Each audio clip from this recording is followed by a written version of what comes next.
হযরতে আইয়ুব আলাইহিস সালামের ঘটনা আজকে হলো 3 নম্বর পর্ব।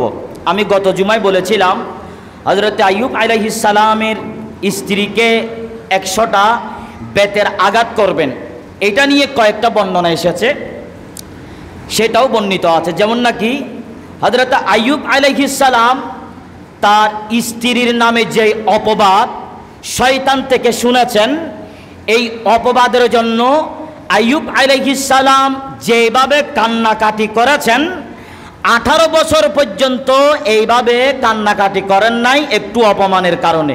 বলি সুবহানাল্লাহ। স্ত্রীর যদি কোনো বদনাম করে স্বামী কি টেনশন করে নাকি খুশি হয়? টেনশন করবে, চিন্তা করবে, সে তো আমার সহধর্মিনী, একজন মেয়ে, একজন মা জাত মেয়ের জাত, তার বদনাম করবে, এটা কোনো স্বামী সহ্য করতে পারে না। দেখেন ঐতিহাসিকগণ যারা আছে চুল কাটার বিষয়টা সরাসরি উল্লেখ করে নাই। যেমন হযরত আইয়ুব আলাইহিস সালামের স্ত্রী যখন গ্রাম থেকে আসছেন, আসার সময় যখন শয়তানের সাথে দেখা হলো, শয়তানের সাথে যখন সাক্ষাৎ হলো, শয়তান বলল, তুমি কে, কোত্থেকে আসছো?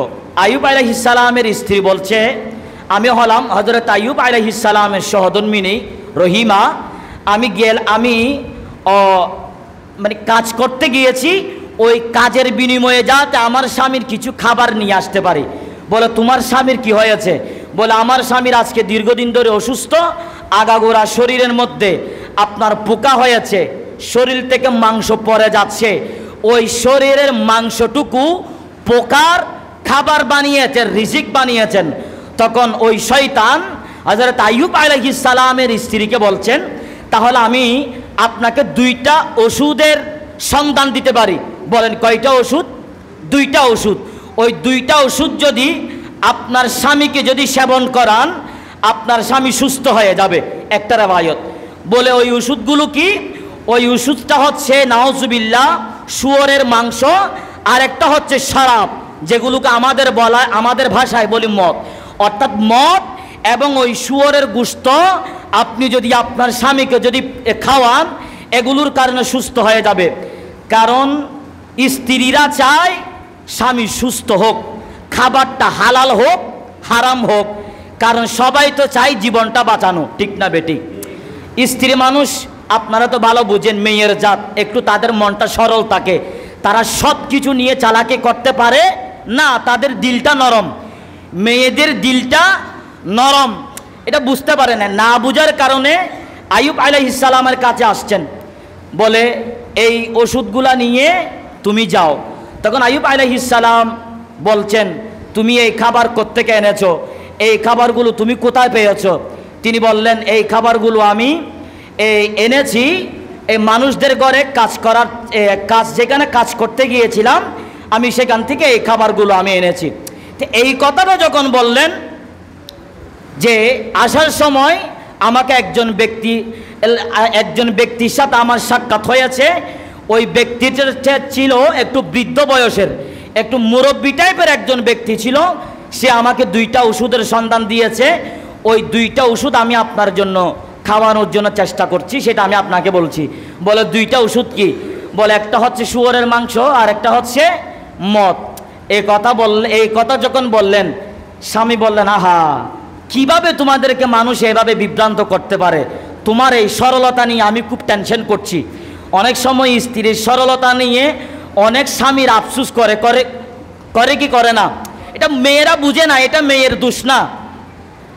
অনেক সময় আমাদের মধ্যে অনেক ঝামেলা হয় পারিবারিক বিষয় নিয়ে। আমি আজকে আপনাদের সাথে একটা পার্সোনাল নিজের ফ্যামিলির একটা বিষয় নিয়ে আমি আপনাদেরকে কথা বলছি। আমার ফ্যামিলিগত একটা সমস্যা আছে না? নাই, আছে। তো এই বিষয় নিয়ে যখন একটু বেশি ঝামেলার মধ্যে পড়ে যায়, আমি আমার আব্বুকে ফোন করি। তা আমি আমার আব্বুকে বলি, আপনি চান না আমি আমার আম্মাকে বা আপনি আমার পরিবারটাকে একটু সোজা করেন? তা আমার আব্বু তো হুজুর, আমার আব্বু বলছে, আমি তোর আম্মুকে কোনোদিন সোজা করতে পারবো না। মেয়েদেরকে কোনোদিন সোজা করা যায় না, সোজা করতে গেলে মেয়েটাকে ছেড়ে ফেলতে হবে। কারণ মেয়েরা যা বুঝবে ওই বুঝার মধ্যে আল্লাহ তাদেরকে সেইভাবে সৃষ্টি করেছেন। আপনি অতিরিক্ত সোজা করতে চাইবেন, সেটা আপনার চাইতে বেশি বুঝবে, ঠিক না বেঠিক? এটা আল্লাহ প্রদত্ত, এটা আল্লাহ আপনাদেরকে মেয়েদেরকে সেইভাবে সৃষ্টি করেছেন। তাহলে হযরত আইয়ুব আলাইহিস সালাম বলছে, তোমার এই সরলতা নিয়ে আমি খুব টেনশনের মধ্যে পড়ে গেছি। রাগের মাথায় ওই স্ত্রীকে বলেছে, আমি তোমাকে 100টা বেতের আঘাত করব।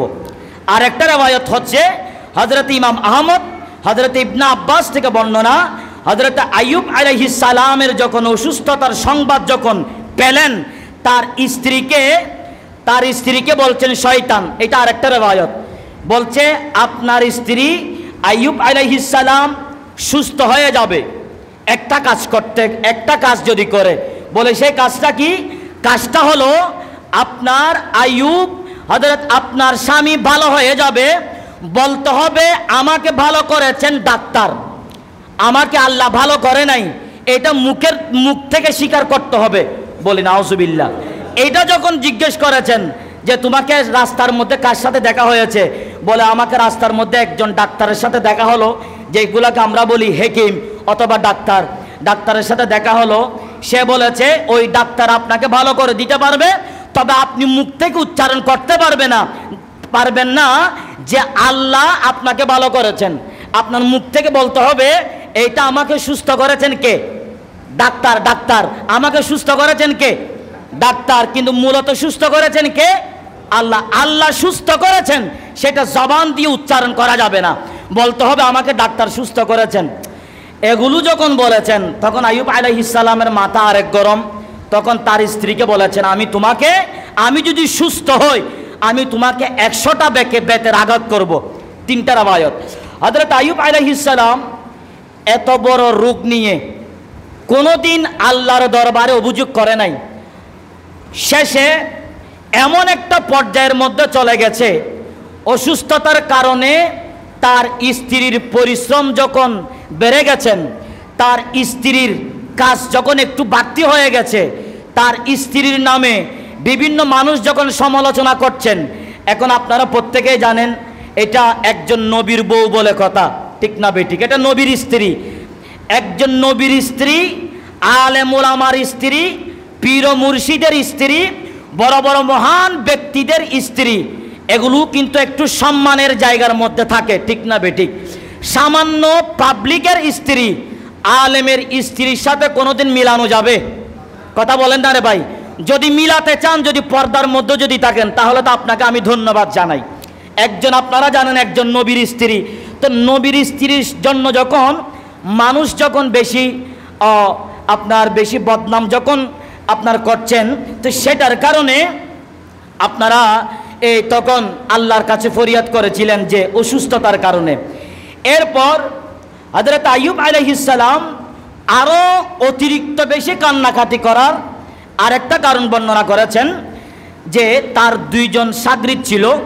আমি আপনাদেরকে বলেছিলাম গত জুমার আগের জুমায় যে 2জন যে ছাত্র ছিল, ওই 2জন ছাত্র তার আপনার উস্তাদের নামে, তার হযরত আইয়ুব আলাইহিস সালামের নামে সমালোচনা করছেন, বদনাম করছেন। বলি নাউজুবিল্লাহ। তারা বলছেন নিশ্চয়ই আমার উস্তাদ হযরত আইয়ুব আলাইহিস সালাম মনে হয় কোনো ধরনের আল্লাহর কোনো নাফরমানি করেছেন। বলি নাউজুবিল্লাহ।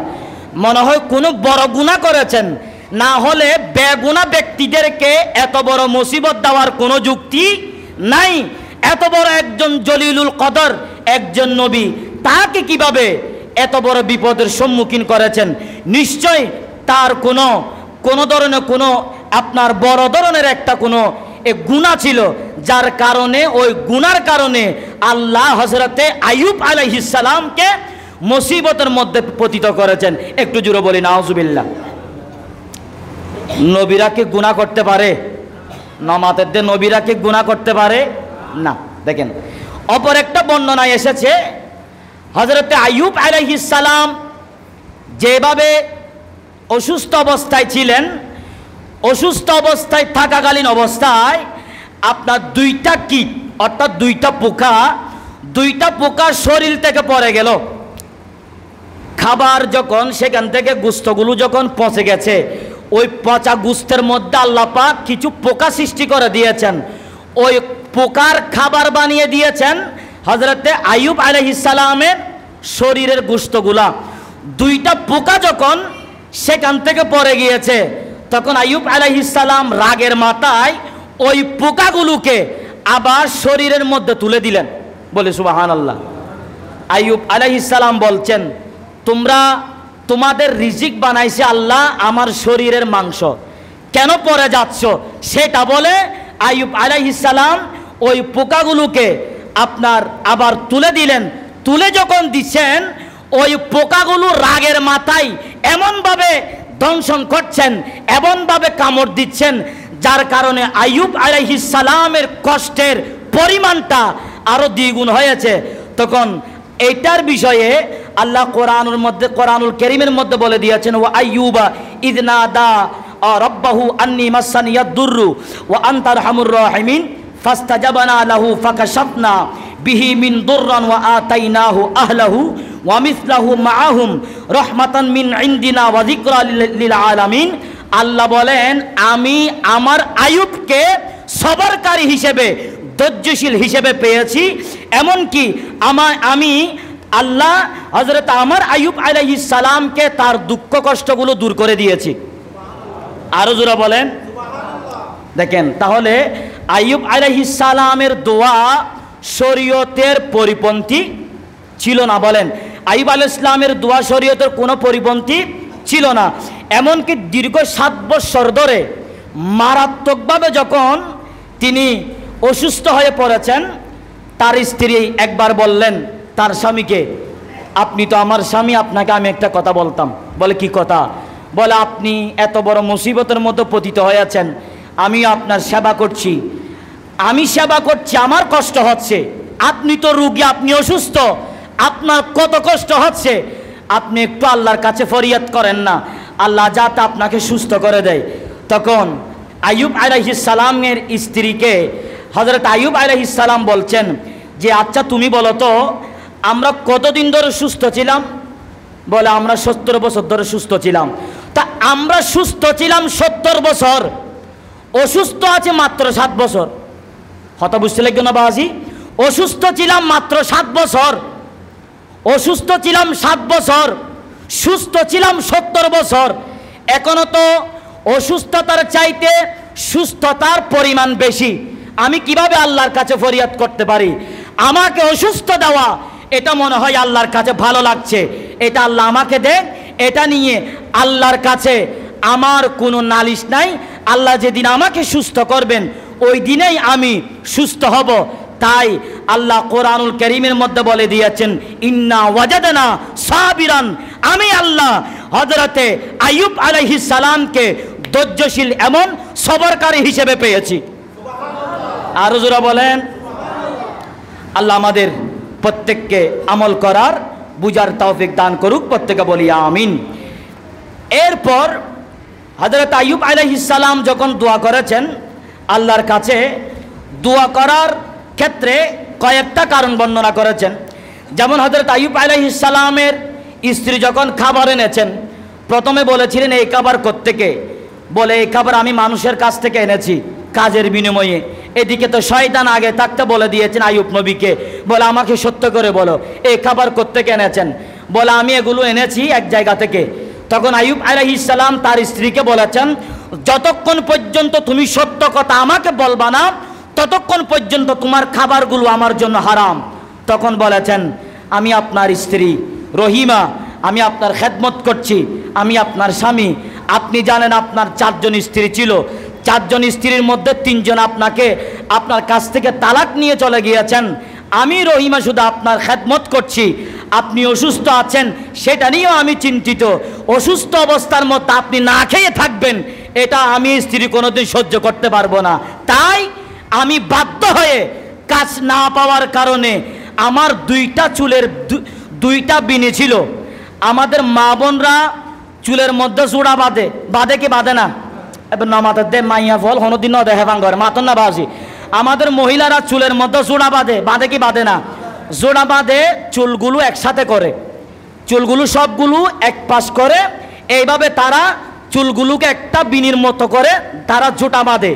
আর একটা হচ্ছে তাদের চুলগুলোকে 2টা বিনি বাঁধে। বিনি মানে তো বুঝেন, চুলগুলোকে আলাদা করে 2 ভাগ করবে, চুলগুলো আলাদা করে 2 ভাগ করে একটা বিনি পাকাবে, 2টা বিনি। তখন একটা বিনি বিক্রি করে দিয়েছেন আইয়ুব আলাইহিস সালামের স্ত্রী শুধু খাবারের জন্য, তার স্বামীর জন্য। আরেকটা বিনি বিক্রি করে দিয়েছেন তাও একই সমস্যার কারণে। তখন অতিরিক্ত যখন জোরাজুরি করছেন আইয়ুব আলাইহিস সালাম, তখন এই চুলের আপনার মাথা থেকে যখন পর্দাগুলো উঠালেন, দেখছেন আইয়ুব আলাইহিস সালামের স্ত্রী রহিমার মাথার মধ্যে একটা চুল নাই। বলে নাউজুবিল্লাহ। এটা যখন দেখেছেন হযরত আইয়ুব আলাইহিস সালাম আল্লাহর কাছে দোয়া করেছেন, আল্লাহ তুমি আমাকে কষ্ট দিয়েছো এটা আমি মানতে পারি, তবে আমার কারণে আমার স্ত্রী যেভাবে কষ্ট করছে, আল্লাহ এই কষ্টের কারণে আমি তোমার একজন নবী হই আর আমার বদনাম ছড়িয়ে যাবে, আল্লাহ তুমি আমাকে একটু সুস্থ করে দাও। এটা আল্লাহর কাছে ফরিয়াদ করেছিলেন হযরতে আইয়ুব আলাইহিস সালাম। এরপর ইনশাআল্লাহ একটা আয়াতে কারিমা নাজিল হয়েছে, তখন দোয়া করেছিলেন আল্লাহ হযরতে ইয়ার কাছে, আল্লাহর কাছে দোয়া করেছিলেন রব্বিয়ান্নি মাসানিয়াদ দুরওয়ান আরহামুর রাহিমিন। এখানে আরও লম্বা আলোচনা আছে, ইনশাআল্লাহ আমি আগে আপনাদেরকে আরও সামনে গিয়ে আলোচনা করার চেষ্টা করব। আল্লাহ আমাদের বুঝার তৌফিক দান করুক, প্রত্যেকে বলি আমিন। আমি এখান থেকে আগামীতে আরও 1 জুমাও লাগতে পারে, আরও 2 জুমাও লাগতে পারে। আপনারা কি কোনো বিরক্ত হচ্ছেন? আমি আইয়ুব আলাইহিস সালামের সম্পূর্ণ ঘটনাটুকু বলছি, আপনারা তো বিরক্ত হচ্ছেন না, তাই তো? ইনশাআল্লাহ আগামীতেও আমি আপনার তাফসীর মাযহারির মধ্যেও এই বিষয়টা নিয়ে আরও সুন্দর আলোচনা করেছেন, সেটাও আমি আরেকটা জুমার মধ্যে শুরু থেকে শেষ পর্যন্ত যেটা শয়তান প্রবঞ্চনা দিয়েছেন, শয়তানের কুমন্ত্রণার কারণে আইয়ুব আলাইহিস সালাম যেভাবে অসুস্থ হয়েছেন, শয়তানের কুমন্ত্রণা একটা, আল্লাহ প্রদত্ত পরীক্ষা আরেকটা। আমি যেটা আমি আপনাদেরকে বলেছি, এটা খুদ আল্লাহ আইয়ুব নবীর কাছ থেকে পরীক্ষা নিচ্ছেন। এই পরীক্ষার মধ্যেও তাফসীর মাযহারির মধ্যে সানাউল্লাহ পানিপতি রহমতুল্লাহ আলাই লম্বা আলোচনা করেছেন, সেটাও লম্বাটা আমি আরও একটু সংক্ষিপ্ত করে আমি আগামীতে আলোচনা করার চেষ্টা করব ইনশাআল্লাহ। 4র্থ পর্বে ইনশাআল্লাহ আপনারা উপস্থিত থাকার চেষ্টা করবেন। আল্লাহ পাক সুবহানাহু ওয়া তাআলা আমাদের প্রত্যেককে আইয়ুব আলাইহিস সালামের ধৈর্য আমাদের সকলের প্রতি যাতে নসিব করে, প্রত্যেকে বলি আমিন।